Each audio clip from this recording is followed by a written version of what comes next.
Welcome to CND's TUC Conference Fringe.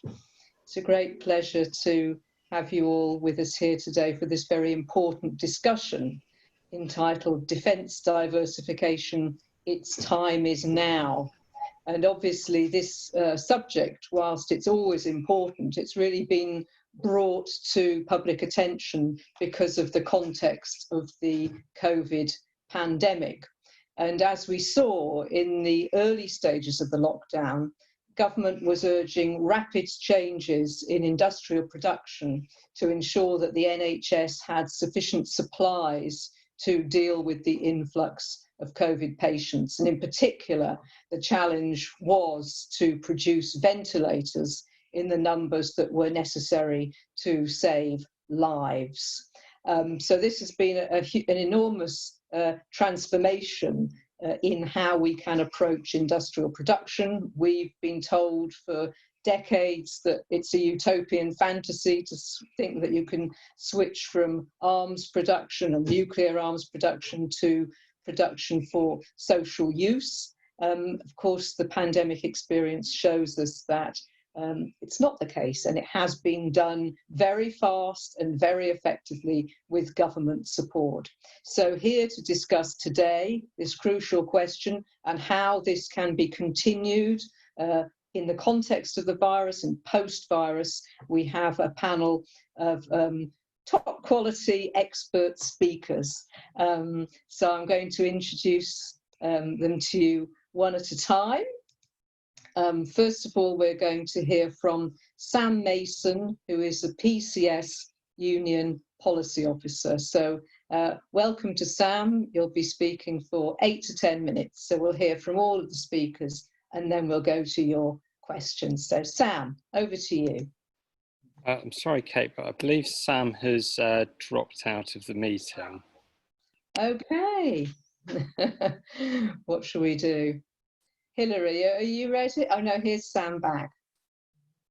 Okay, Sam, are you okay if we come to you now?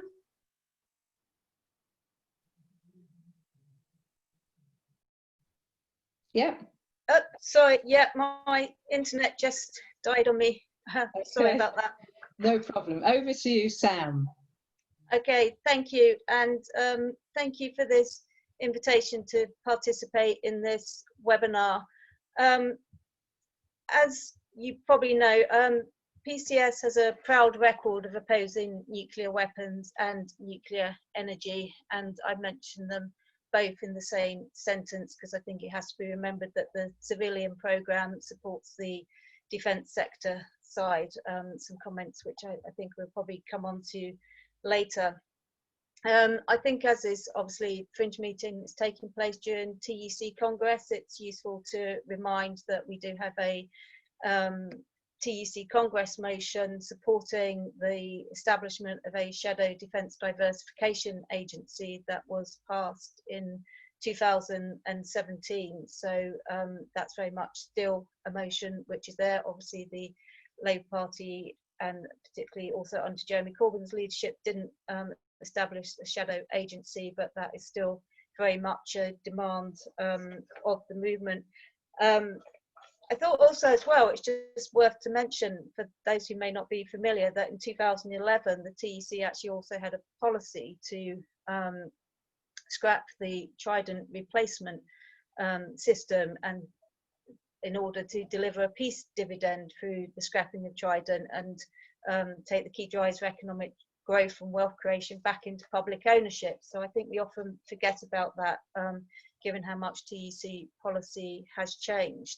But clearly a defence diversification agency is very important if we're calling for the end of nuclear weapons. As part of the wider just transition framing. And again, as I seem to be doing a few history lessons, I just wanted to come back to the term just transition because I don't know if many people are so familiar where this term actually comes from. Most these days will recognise it from the Paris Climate Agreement and being in the preambles of that, but it actually dates back much further to Tony Mazzarchi in the US, who was actually a trade union leader of the oil and chemical and atomic workers Union, and he was very much against nuclear weapons and against nuclear energy, which obviously was very groundbreaking in his time. And I think one quote from him, which always bears worth repeating, is what he used to say to his members, is what will you do when we win the peace? Call for more nuclear weapons. And I think that's very much the point, although we're clearly not on the verge of winning the peace at the moment with what's going on in the world more broadly. But I think, you know, as ever, we cannot as trade unions support jobs for the sake of having those jobs and jobs at any cost. So I think we always have to look at what those jobs mean within our own national context, but also within the global context. And part of that is coming back to another phrase that we often use in the trade union movement, that workers cannot pay the price of transition, but we should also not pay the price of weapons of mass destruction or expect other workers to pay that price, because of course when we're producing weapons of any sort, and as we're seeing happen in places like Yemen now, we're killing our working class brothers and sisters as well. So this whole obsession with nuclear weapons is clearly something we need to take on. And this whole discussion around pressing the nuclear button and trying to understand why killing millions of people should be such a desire, particularly when we put it in the context of work and as trade unionists and our solidarity to the wider and global trade union movement. I think in today's context as well, obviously in this COVID era and what we've seen around Black Lives Matter over the summer as well, we also have to understand nuclear weapons in terms of their imperialist context and the testing of populations in the global south, but obviously also impacts around other, say, indigenous communities, and diverting funds from public services and addressing the crisis in health, crisis of climate change, automation, and the wide social and economic crisis that we've seen. And nuclear weapons have often been called the currency of power, but as we've seen over the past months, clearly they are useless in defeating what has been termed the hidden enemy of this pandemic. And enemy, as we know, is the one which is actually in plain sight, not an enemy, and which was highly exposed by the pandemic of inequality and the need to build a new economy. So the Defence Diversification Agency is very much a first step as a key part to this, and obviously will be central to ensuring workers and communities impacted are part of developing an alternative and diverse local economy with jobs for workers to transition into, and of course protecting pay, terms, conditions and pensions, etc. And we're very clear this is not a repetition, and we can understand nervousness from some trade unions, but it's not a repetition of the Blair government, where Defence Diversification Agency actually was established, but almost as quickly privatised and became a route to bring defence manufacturing goods to market. So clearly this is something which we would want to see as part of the wider industrial strategy for a just transition into a zero carbon economy, and one that particularly emphasises public services within that, and also one where it is situated within the Foreign Office and not the Ministry of Defence, for example. And I think it's clear, and has often been said over these past few months, magic money trees are long since passed, as Rishi Sunak, like other finance ministers around the world, have found one bearing billions of pounds for stimulus and bailout packages. That we need to be calling for this money to be invested in our public services and ways to transition out of work, such as in the nuclear arms industry, into socially useful work, ecologically useful work, which would be part of what we're calling for as a national just transition commission to build that industrial strategy, including defence diversification for socially useful production. So I think they're the main points I just wanted to make for now. And obviously, yes, we still very much have the need, and if not more so, to create the Defence Diversification Agency we've long been calling for. Thanks very much, Sam. That's a brilliant start. I'm turning now to Hilary Wainwright. Hilary, as many of you will know, was co-founder of Red Pepper and still one of the editors, I believe. And also, in this context in particular, Hilary was a co-author of the original Lucas plan. So you're bringing a great wealth of experience to this now. You need to, there you are, you're unmuted. So Hilary, over to you. Okay, thanks, Kate. I mean, just to correct, I wasn't an author of the plan. That was Lucas Shop Stewards. I was a co-author of a book about it that the Shop Stewards commissioned. Yeah, but to do that book, I obviously worked a lot with them. And obviously, first, I must say how much we now all both kind of mourn Mike Cooley, who died last week, but also celebrate his legacy. And Phil Asquith, one of the shop stewards who worked with him, also a designer, has done a little, well, not that little, tribute in red pepper. So I'd really recommend people to read it, because also he quotes this incredible speech. I mean, Mike, as anybody who heard him will remember, was an absolutely brilliant, inspiring speaker. And I think one of his best speeches was when he accepted the Right Livelihood Award, which was on behalf of the Combine Committee, which was a sort of alternative Nobel Peace Prize. And so they were recognizing the work of the Combine Committee, the Shop Stewards Combine Committee, which I'll summarize briefly, because obviously every new generation needs to know that example. Not to replicate it exactly, but to see that it's possible. So have a look at that tribute. But mainly I think I want to, well, firstly to thank Kate for inviting me, and also to really praise Kate. She's amazing. I mean, every year she persists with this issue. And it means that Sam and I have to kind of, particularly, middle of September, we definitely have to down tools or down whatever we're doing and come and support Kate, because she's kept the issue on the agenda. And by keeping it on the agenda, it kind of makes it that much more possible. I mean, the more persistent you are, the more something it becomes feasible to other people.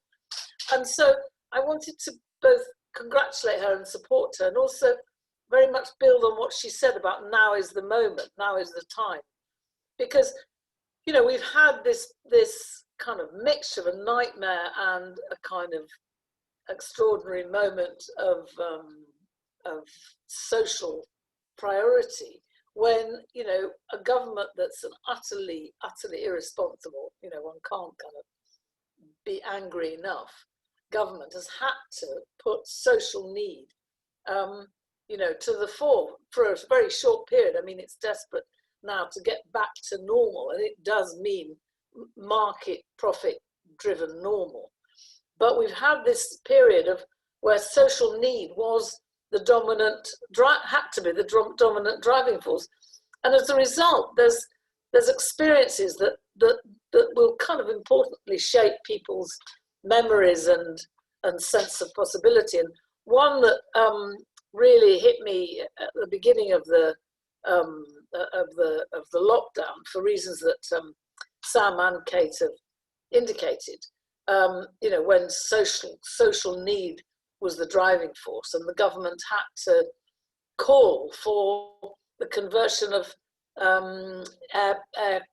airplane capacity, particularly, to ventilators. It was a sort of desperate call by Boris Johnson, and his typical way, he didn't think through how it was going to be done. He just sort of called his mates, the people running the big companies. And I thought, probably like a lot of you, well, hang on a minute, conversion, this is something that, we know something about, the trade union movement knows something about. What could be the role of the trade unions here, and what are trade unions actually doing? And I did a little kind of study, which again is in a recent red pepper, about how Airbus, it was particularly it was actually across the country, but in North Wales, the company there in Broughton, I think it was called, converted a whole kind of capacity. Thousands of workers were transferred voluntarily. I mean, they were paid, but they volunteered to come out of lockdown and to do this. Again, an example of that sort of, social need being the driving force. They came back to work. The union, I mean, what struck me as crucial, and a crucial point to make at a TUC meeting, is that the union organization on the shop floor was absolutely fundamental.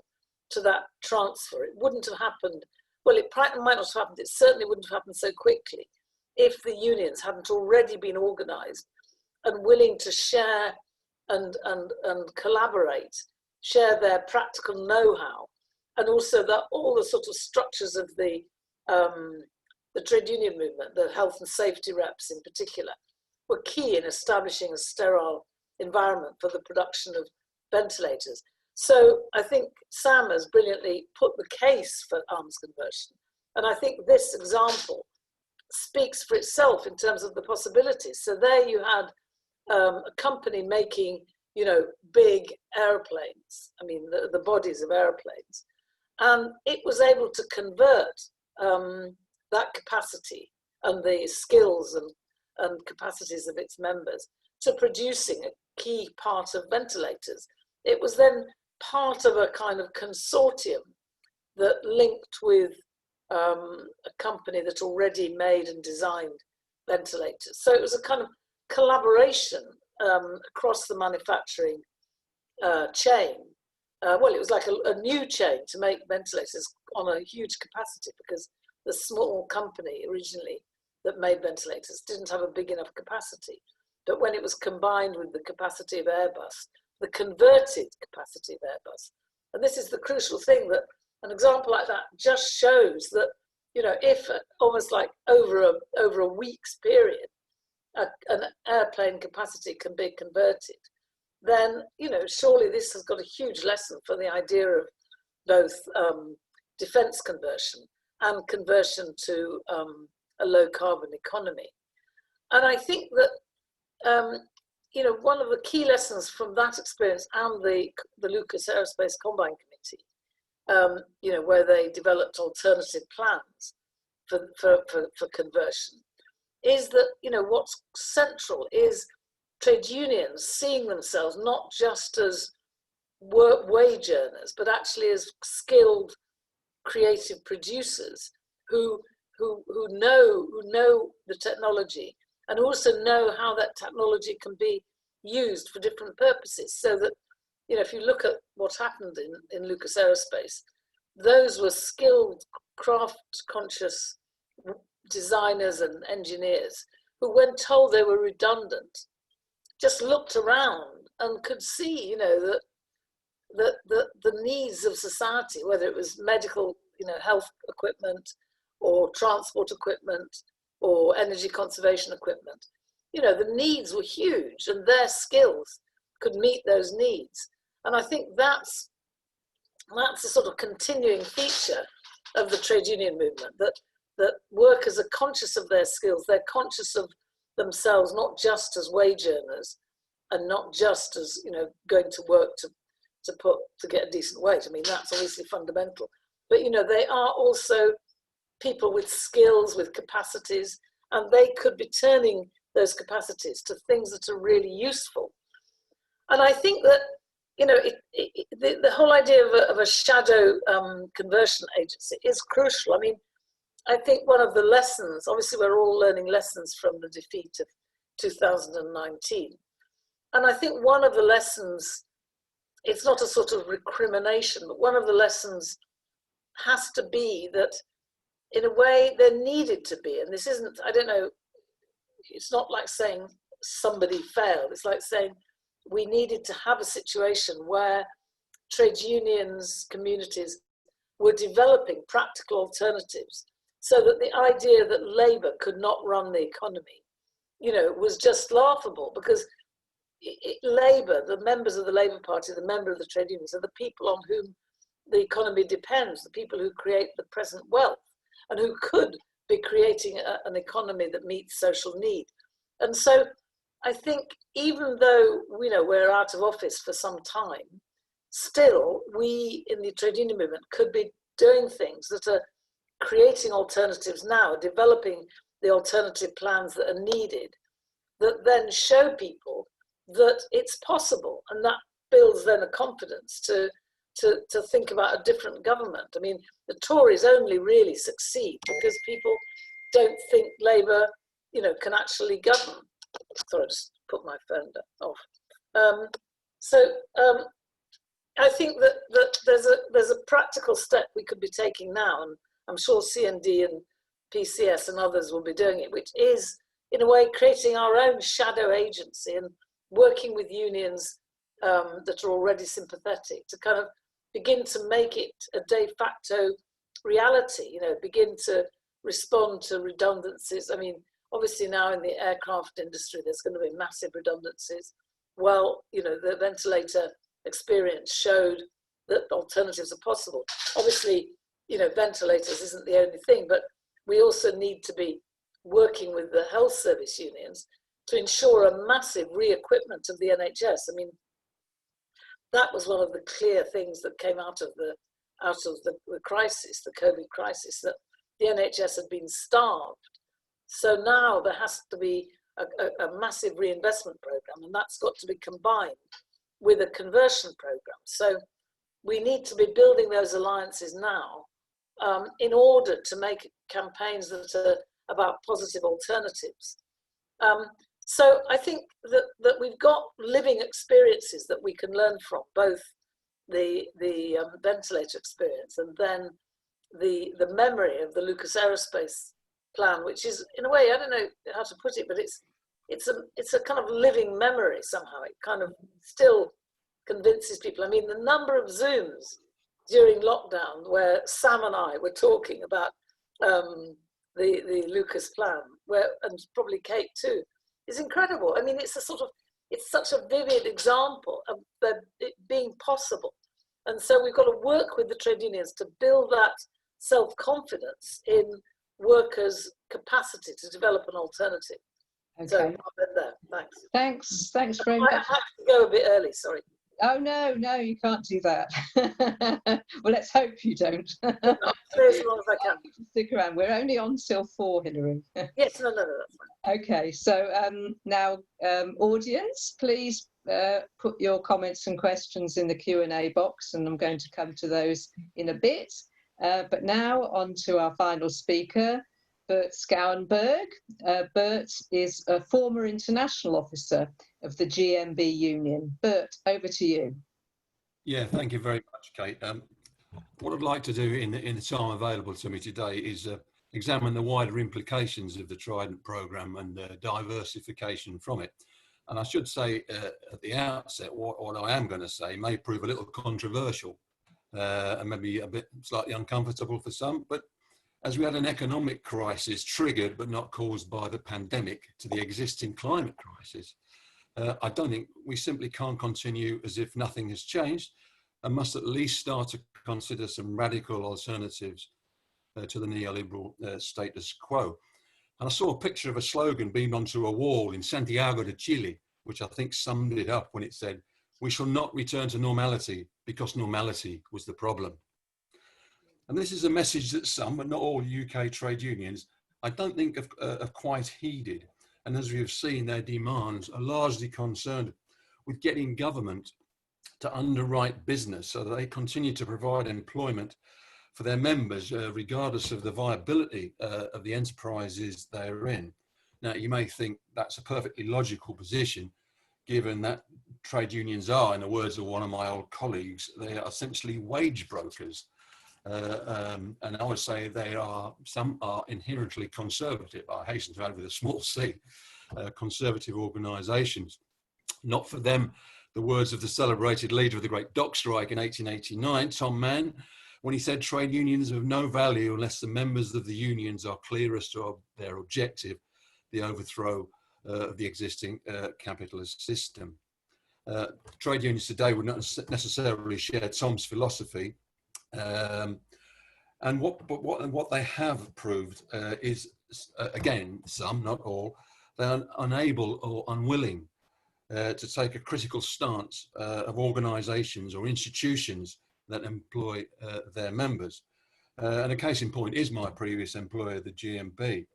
When you look at the projects and industries that GMB organises and supports, it's not surprising that surveys have shown that some young people see trade unions not necessarily as part of a solution, but as part of a problem. Now, GMB, for historical reasons, organises in what you could describe as a cocktail of environmental disasters, including third runway at Heathrow, HS2 railway, Hinkley Point, power station. They supported fracking, and of course they supported Trident. Indeed, their support for Labour at last year's election was conditional upon the renewal of Trident being included in the manifesto. The former General Secretary, Tim Roach, is on the record as stating that advocating nuclear disarmament is, and I quote, peddling nonsense that costs members jobs. Add to that to a statement he made at the GMB Congress to the effect that he was not interested in a just transition for his members in the gas industry. And we had the extraordinary spectacle of a senior trade union leader, I mean, not only a climate change denier, but is supporting nuclear weapons. Now, in fairness to the GMB, they're not the only trade union to take up positions they probably would rather avoid had they not had to organise and represent members in, how can I put it, difficult industries such as arms manufacturing, the detention of young migrant refugees and so on. Around the world, trade unions have found it difficult to square their progressive instincts with the demand for jobs that enable people who become their members to survive, especially in the poorer parts of the world. To give just a couple of examples of this, the trade union at the Cerrejón coal mine in Colombia, who incidentally are in dispute at the moment, have in the past resisted efforts by the mine owners to expand what is already the biggest open cast mine in Latin America at 270 square miles, and the 10th largest in the world, because of the further damage it would do to the environment, the already depleted environment, despite the possibility of more jobs. And in North America, there have been differences of opinion between trade unions around the construction of the Keystone XL pipeline that will carry oil from the tar sands in Alberta, Canada, down to refineries and ports in the USA. Some unions have opposed it on environmental grounds, but others, particularly those representing construction workers, have welcomed it because of the jobs created. So this is a familiar story, and it only shows the conundrum that unions are faced with when it comes to organising in certain industries. Returning to Trident, my own view is that it's completely immoral for any trade union to support the creation and deployment of nuclear weapons. There's no need to go over the case against Trident because it has been well rehearsed and will be familiar to everyone. Suffice to say, it uses huge amounts of energy and resources in production, operation, and eventual waste storage. The argument that it constitutes the UK's independent deterrent, against what or whom you might ask, is ludicrous, given that it's effectively controlled not in London, but in Washington DC. Though we taxpayers in the UK pick up the tab. Trade unions rightly clamour for increased funding in health, education, and social services, but Trident is taking up at least £205 billion of public money that could be far better spent on hospitals, doctors, nurses, teachers, local authority, socially useful projects.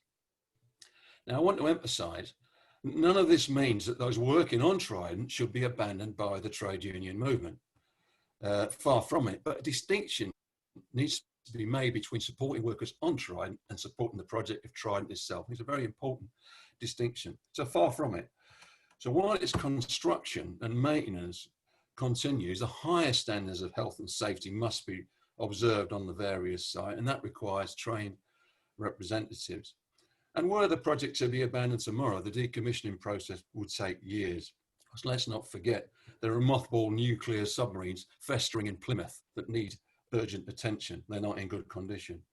But more important than all that is that these workers on Trident aren't just trade unionists, they aren't just Trident workers, but the ordinary people with mothers, fathers, brothers, sisters, who were this weapon to be ever used would suffer the same fate as the rest of us in the ensuing Armageddon. I just don't believe that everyone who works on Trident is a supporter of the project who limply accepts the propaganda put forward to justify its existence.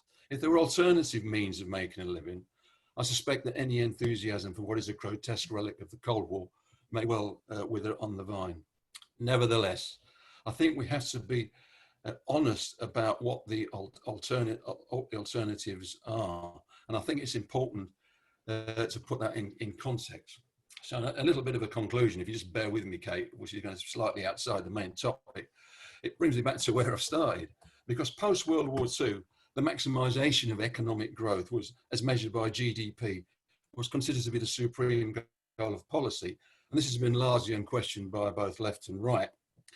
It's a policy underpinned by a work ethic virtually unchanged since the Victorian Poor Laws, and summed up by the words of St. Paul, who said, if any would not work, neither should he eat.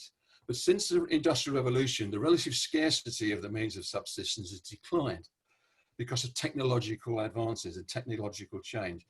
That's also meant an increasing scarcity of work opportunities in a rapidly growing global population. And for the vast majority of us, selling labour is the only potential source of income. So the long-term implications are profound for workers, not only building Trident, but for all of us. And I think that situation puts into perspective the vague notion of the right to work enshrined in the 1948 Declaration of Human Rights, which no society can guarantee. Without a link to a minimum standard of living, it is somewhat of a meaningless slogan, as are claims for full employment. Nevertheless, it's become to be seen as a duty to work in what return for meagre benefits when you're seeking work. And we could say that's been a useful lever to control the masses, the reserve army of the unemployed, as Marx memorably put it. So I'll finish by saying a delusion persists that pursuing economic growth at any cost to the environment will generate sufficient work to eliminate unemployment. And there's residual hostility to any proposals for diluting the link between paid employment and subsequent and an adequate income. Though it's manifestly apparent that the availability of meaningful paid jobs is in the long-term decline relative to the size of the labour force.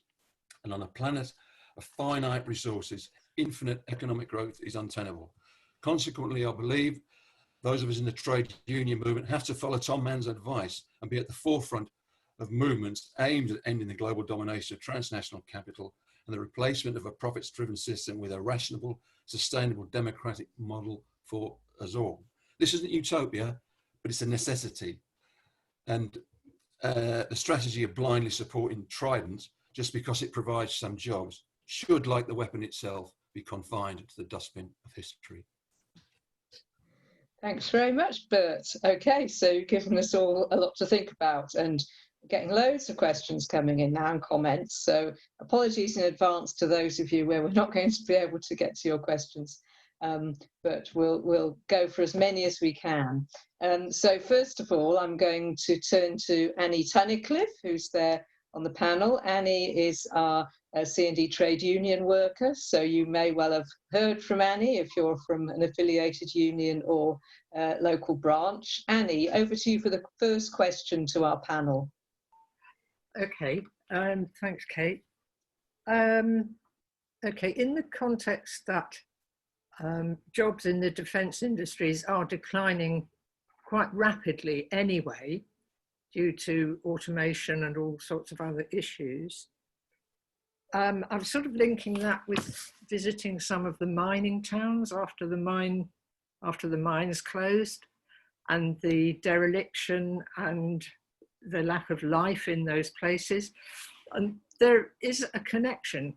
And I suppose what I'm thinking is, how can the writing on the wall be communicated to some of the people, both top down and bottom up, that a long-term vision would mean that although there'd be upheaval to begin with, there's always upheaval. And how can we engage people in the idea that they can be creative in this situation? So I think that's my question to everybody, really. What's a good way to get this vision across? Okay, thanks very much, Annie. Nothing like a big question. Would anyone like to have a quick go at that? I don't think we've got time for everyone to comment on everything at this point. Who would like to have a first stab at that? Hilary, is that you indicating? Not especially, but I haven't got like an answer in my pocket, but I can what? No magic bullet. No magic bullet, but I can just, give some initial thoughts. I mean, I think my first starting point is a belief that, again, is inspired by Mike Cooley, that people already are, I mean, people are creative. I mean, there's a good quote I was just looking up as you were talking, that some, you know, just to kind of get us into an inspired mood. If I can, I always find phones a bit difficult. Okay, so he said, it's frequently asked of me, do you really think that ordinary people can deal with these problems? I mean, like, for example, rebuilding the economy. And he said, I personally have never met an ordinary person in my life. All the people I meet are extraordinary. They've got all kinds of skills, abilities, talents, and never are those talents used or developed or encouraged. Mm-hmm. What we've got to remember as we're driven down this linear road, technological road, is that the future is not out there, you know, to be discovered. The future is something that we actually can create. And I think that, in a way, building on that, we've got to recognize that people are already creative, not always in their workplace. So if you just think about I don't know, like cooking, I mean, you know, the skills people have in terms of cooking and knowledge of food and different possibilities, or gardening, or, you know, things, or woodwork, or just things that are part of their daily life, partly because they are bored at work, they're doing things, you know, or care, you know, all the skill that goes into bringing up children. I mean, I don't have children, but my admiration for my nieces and nephews who just, there's so much skill involved in bringing up a kid, and usually it's more than one. And so I think that we need forms of leadership that approach people on that basis, saying, what are you doing? I mean, even just starting conversations around food, you know, like people, a lot of these things are in transition. You say, you know, people don't want to be disruptive, but as you said, already society is in a state of disruption and fluidity. And in a way, the COVID crisis intensified that. So the whole food chain, the fact that supermarkets and so on couldn't deliver for all this just-in-time technology, actually they couldn't provide for people's needs.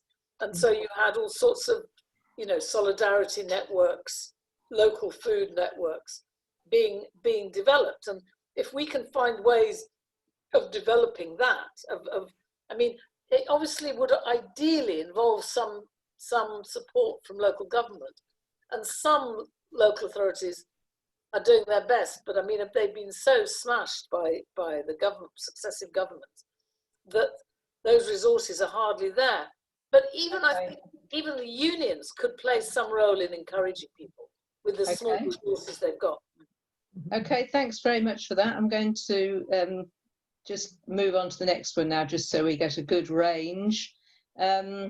Please ask the panel about the skills link coming from nuclear power stations, and how the proposed new power stations at Bradwell and Sizewell will shore up expertise for nuclear weapons production in the coming years. For those living in the area, these developments, which will do immense environmental damage, particularly through the long build periods, it is a double worry. Sam, I know that's an area you've got some knowledge in. Would you like to comment on that one? Yeah, thanks, Kate. And it's a really important question. I mean, I did hint at the beginning of my presentation that obviously there's a direct link between the civilian and defence sector side of the industry, and which is very much driving both the energy policy around the defence sector side. So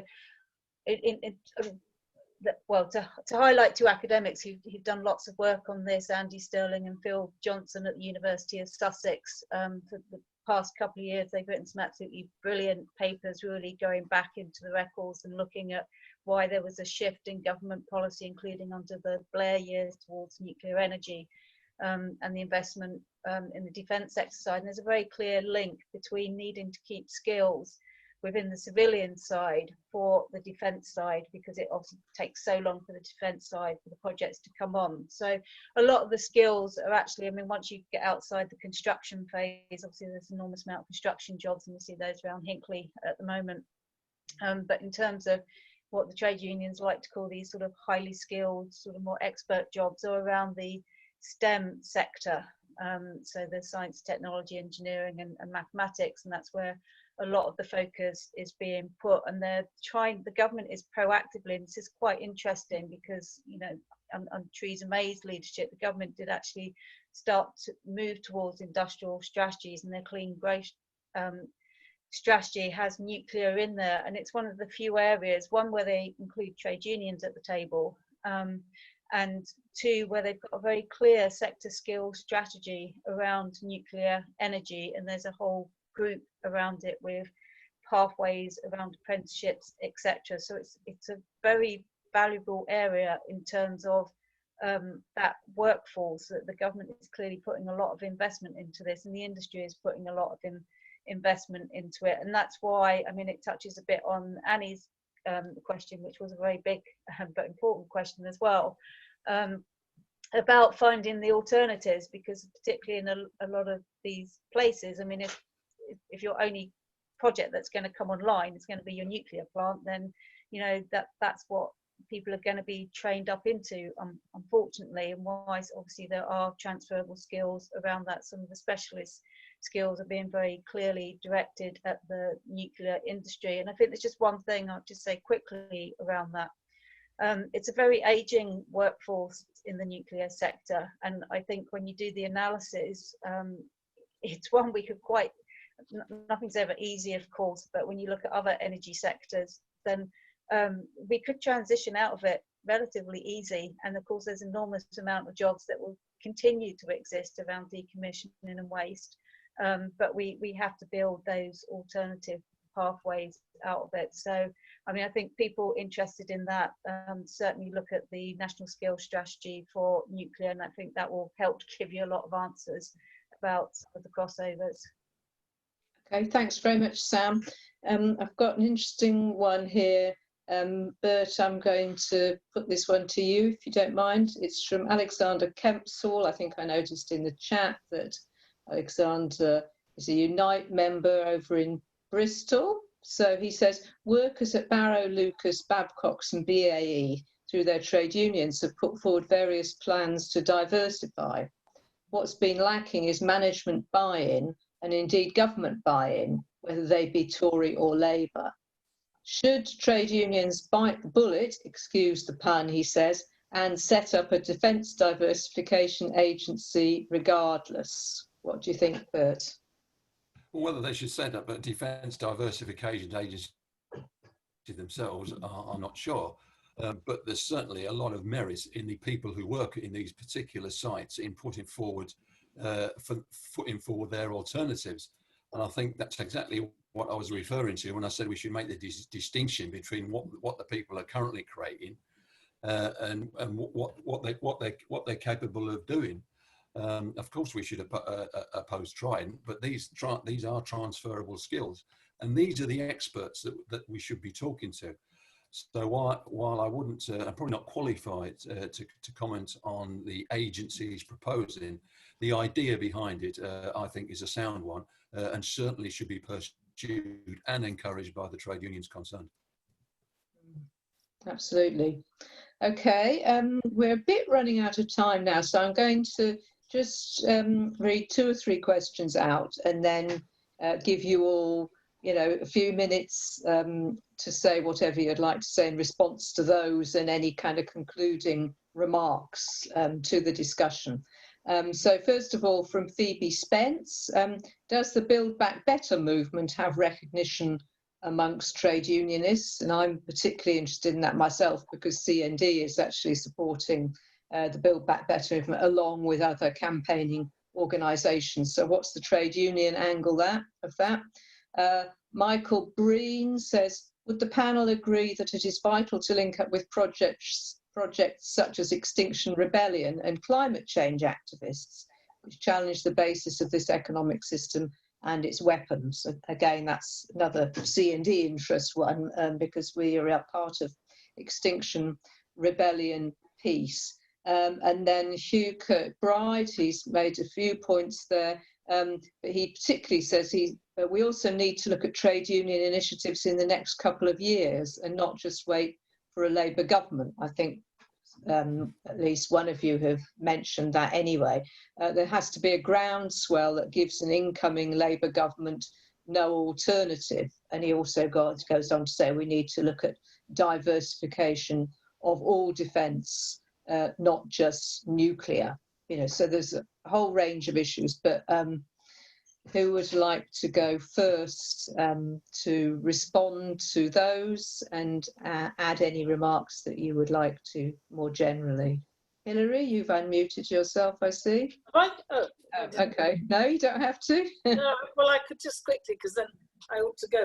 But yeah, I think the main thing I'd like to answer is the one, I think it's Mike Breen, about linking up with the Extinction Rebellion and with the school students movement. I mean, I think this is really strategically vital, because I've often thought in all these discussions, when I'm talking about Lucas Aerospace, the big difference between now and then is that the trade union movement was, at a workplace level, was incredibly strong. I mean, it wasn't only that there were far more members, you know, throughout the population of the trade union movement than there are now, but also there was real bargaining power and real self-confidence throughout the engineering industry. I mean, Lucas Aerospace wasn't alone. There were equivalent plans in Vickers, in Chrysler, throughout the engineering industry, because there was this great confidence and people felt they knew what was best to produce in terms of social need. And so the question then becomes, well, in the absence of that self-confidence and that strength in the workplace, where people actually are quite weak and demoralized, not everywhere, but in a lot of places, then where is the kind of impetus, the driving force for people to think differently about their skills? And I think actually it's almost like a moral and I mean, the way climate change isn't just a moral issue, as Bert or somebody said, it's a necessity, and to think about a just transition to a low carbon economy. And so I think movements that give that a sort of urgency are kind of challenging the trade union movement to use what skills and organisation it has. And so I think it's really important to make that impact, which is already there in society. I mean, you know, as somebody else said, you know, workers are not just wage earners. They're mothers, fathers, grandparents, aunts, uncles. They're citizens. They've got a wider concern about society. So they're going to be worried about climate change, and they're the parents of the kids on the streets, both the strikes and the Extinction Rebellions. So I think we've got to make those links and open up debates. So trade unions, schools, you know, webinars, all the kind of means of communication need to be maximised, all the time inviting speakers from those environmental movements. Okay. Thanks very much indeed, Hilary. If you're going to slip away early, can I take the chance to thank you very much indeed? Thanks everybody. Yeah, that was brilliant. Thanks very much, and be in touch soon, no doubt. Great. Okay. Bert, do you want to go next? Yeah, briefly, because I can see we're going to be short of time. To an extent, just to echo what Hilary said, for some trade unions to sign up to Extinction Rebellion, I think would be a bit of a stretch, actually, in most cases. And of course, there are bureaucratic necessities that they have in terms of what they have to do to affiliate to anybody. But what I think should be encouraged is a dialogue, at least, between trade unions and organisations like Extinction Rebellion, to look at the wider picture, because I think it's just too easy for trade unions to say, I don't mean to be disrespectful to any trade union, just to stay in the silo of just organising workers in any particular industry. I think they do need to look at the wider implications of the industries that their members are in the context of climate change, the economic crisis, and so forth. And I think that dialogue has to take place. And of course, events like this at the TUC play their part. I think they particularly need to re-engage with young people I know all this is easier said than done, and I'm sure it's been discussed in organising centres up and down the country. But I think that the unions need to make something of a shift away from training representatives to also educating representatives as well about the issues facing them at the world of work and how that fits into wider society as a whole. Thanks very much indeed, Bert. Sam, over to you. Yeah, thanks, Kate. And I entirely agree with what Bert says. I think really important parts. Just quickly on the Build Back Better movement, there are trade unions involved with that. In fact, I'm supposed to be on their steering committee, but I'm a very poor attendee. But they will be coming out with a campaign around green recovery. I think the FBU are involved, Unison are involved. So there's a few trade unions. I think one of the problems we've got at the moment, and this is the same in PCS, I think for most unions, is that we're very sort of in the COVID moment about trying to stop people having to go back to workplaces and still dealing with a huge range of the issues around the health and safety issues around that. So it's actually quite hard to get anything else on our agendas. But and certainly we should always be working with other movements. I think that part of our sort of new trade unionism, if you like, is that we have to have more of a social movement trade unionism and link up. Obviously, you know, we've become in the movement, at least it seems to me, and Bert has touched on this as well, we've become a very narrow focus, and of course our primary role is protect jobs, and we will always do that, but it doesn't mean that you stop offering alternatives and saying that we just got to protect those jobs there and they have to stay there for evermore. You know, we should be helping to develop those alternatives, and we should see ourselves as political actors, discussing the nature of the industries in which our members are involved. Because I think very much, actually, when you do get an opportunity to talk to members, of course, they live and breathe in the real world. They do read newspapers or go on the internet. They do see things which are going on. So they're not entirely disinterested. And I have to say, I have seen some appalling contributions from trade union leaders to their members of what they've said about people opposing their industries or jobs, and that isn't helpful, because it's also not helpful for those workers either, because as Annie had pointed out, you know, we see it in the energy sector, jobs are going across the defence sector anyway, so we're not even managing anything around that decline. So I think that's important to do that, and that is part of working now to build up the Defence Diversification Agency and the principles involved with that, not just waiting for a Labour government to come in. And I think it's very much that across all of these things about our whatever that recovery looks like, we have to be doing that now at our local levels and in our communities, and very much having those discussions, and some of the things around the mutual aid networks that have built up have provided opportunities to do that. And I think I just say as my sort of final points really, there is a slight perception that nuclear weapons have gone away and it's not an issue anymore, and I've just picked this up in a couple of conversations recently around climate activists, and that is very disturbing to me, particularly with what's going on in the world. So one, we've obviously got a job to do to make sure nuclear weapons are very much there. And if we go, you know, with what the student movement has been doing around climate change and looking at, you know, we've only got 10, 12 years to actually solve this crisis of climate change. Well, as we know, and for someone who sort of was growing up in the 70s and got active in the late 70s, early 80s around these issues, obviously the threat of a nuclear war was very real in our lifetimes then. And for me, I think we have to put across the same thing. That threat is still there. The threat of climate change is even more extreme. It was there then as well, but it's even more extreme. So all these things are still there. So when we talk about things like the Green New Deal, and we've had this Labour Green New Deal, we've got to make sure nuclear is in there, whether it's the energy side or the weapons side, and that we're having these conversations and bring these ideas to new generations of activists, including, as Hilary said, around the Lucas plan. There's lots of interest in those ideas. They've not gone away, but we've got to keep this on the agenda. So, and certainly echo Kate and C&D and people like Annie working away tirelessly to make sure it's always on our trade union agenda and the wider discussion. Thanks very much indeed, Sam.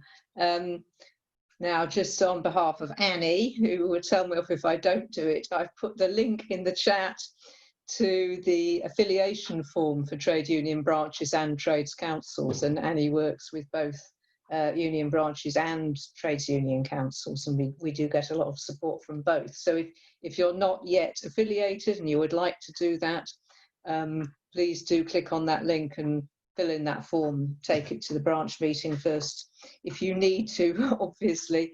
Annie's also keen to place articles in trade union journals, so please do contact us.